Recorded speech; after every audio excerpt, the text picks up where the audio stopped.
വാണിജ്യ പാചകവാതക വില കുത്തനെ വർദ്ധിപ്പിച്ചതിൽ പ്രതിഷേധിച്ച് സംസ്ഥാനത്ത് ഇന്ന് ഹോട്ടലുകൾ അടച്ചിട്ടിരിക്കുകയാണ്. കൂൾബാർ, ബേക്കറി, ക്യാൻറ്റീൻ എന്നിവയും തുറക്കില്ല. ഓൺലൈൻ ഫുഡ് വിതരണവും നിർത്തിവച്ചിരിക്കുകയാണ്. 19 കിലോ വരുന്ന വാണിജ്യ സിലിണ്ടറിന് 993 രൂപയാണ് കൂട്ടിയത്.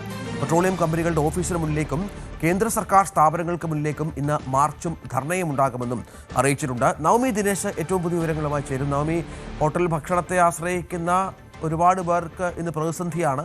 പക്ഷേ അനിവാര്യമായൊരു സമരമാണ്, സംശയമില്ല. ഹോട്ടൽ വ്യവസായത്തിൽ നട്ടലൊടിക്കുന്ന ഒരു വില വർധനവ് കൂടിയാണ്. ഇതിപ്പോൾ അനിശ്ചിതകാലത്തേക്ക് വേണമെങ്കിൽ തുടരാമെന്ന് അറിയിച്ചിട്ടുണ്ടല്ലേ?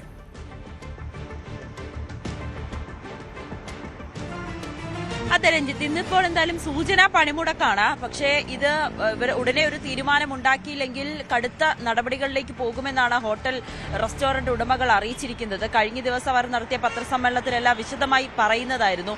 വളരെ ഞെട്ടിച്ചുകൊണ്ടായിരുന്നു 1000 രൂപയോളം ഈ ഗ്യാസിന്റെ വില കൂട്ടിയത്. അത് സാധാരണക്കാരെ സംബന്ധിച്ച് അല്ലെങ്കിൽ ഹോട്ടൽക്കാരെ സംബന്ധിച്ച് വലിയ പ്രതിസന്ധി ഉണ്ടാക്കുന്ന സാഹചര്യമാണ്. ഇതെല്ലാം അടിച്ചേൽപ്പിക്കുന്നത് നമ്മളെപ്പോലുള്ള സാധാരണ ആളുകളിലേക്കായിരിക്കും. അവർ വില കൂട്ടാൻ നിർബന്ധിതരാകും. പിന്നീട് ഈ ഹോട്ടൽ ഭക്ഷണത്തെ ആശ്രയിക്കുന്നവർ അല്ലെങ്കിൽ ഒരു ദിവസം പുറത്തു നിന്ന് ആഹാരം കഴിക്കാമെന്നൊക്കെ ആഗ്രഹിക്കുന്നവരെ സംബന്ധിച്ച് അങ്ങനെ ചിന്തിക്കാൻ പോലും കഴിയാത്തൊരു സാഹചര്യത്തിലേക്ക് വരും. അതുകൊണ്ടാണ് കേന്ദ്ര സർക്കാർ ഈ ഒരു നടപടി പിൻവലിക്കണമെന്ന് ആവശ്യപ്പെട്ടുകൊണ്ട് ഇപ്പോൾ സമരം ചെയ്യാനായിട്ട് അവർ തീരുമാനിച്ചിരിക്കുന്നത്. പ്രധാനപ്പെട്ട ആവശ്യം വാണിജ്യ പാചകവാതകത്തിന് സബ്സിഡി അനുവദിക്കുക, അതോടൊപ്പം തന്നെ ആവശ്യാനുസരണം ഇന്ധനം ലഭ്യമാക്കുക എന്നിവയാണ് ഇവരുടെ പ്രധാനപ്പെട്ട ആവശ്യം. കൊച്ചി നഗരത്തിൽ എന്തായാലും ഈ ഹർത്താൽ, ഈ ഒരു പണിമുടക്ക് പൂർണ്ണമാണ്. ഹോട്ടലുകളൊന്നും തന്നെ തുറന്നിട്ടില്ല, റെസ്റ്റോറന്റുകളൊന്നും തന്നെ തുറന്നിട്ടില്ല. പലരും ഇതറിയാതെ, ഇന്നത്തെ പണിമുടക്കിനെ കുറിച്ച് മറന്നുപോയിട്ട് അല്ലെങ്കിൽ അറിയാതെ പലരും ഹോട്ടലിലേക്ക് വന്ന് തിരിച്ചു പോകുന്ന കാഴ്ചകളാണ് കാണുന്നത്. പ്രത്യേകിച്ച് ദീർഘദൂര യാത്ര നടത്തുന്നവരെ സംബന്ധിച്ച് ഇന്നത്തെ ദിവസം വലിയ വെല്ലുവിളിയായിരിക്കുകയാണ്. ഹോട്ടൽ ഭക്ഷണം എങ്ങും കിട്ടാനില്ല.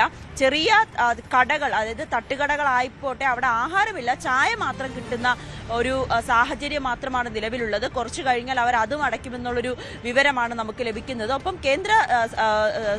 കേന്ദ്രത്തിന്റെ ഓഫീസുകളിലേക്ക്, കേന്ദ്ര സർക്കാരിന്റെ ഓഫീസുകളിലേക്ക് ഇന്നവർ പ്രതിഷേധ മാർച്ച് നടത്തുമെന്ന് കൂടിയാണ് ഹോട്ടൽ ആൻഡ് റെസ്റ്റോറന്റ് ഉടമകൾ അസോസിയേഷന്റെ ഉടമകൾ അറിയിച്ചിരിക്കുന്നത്.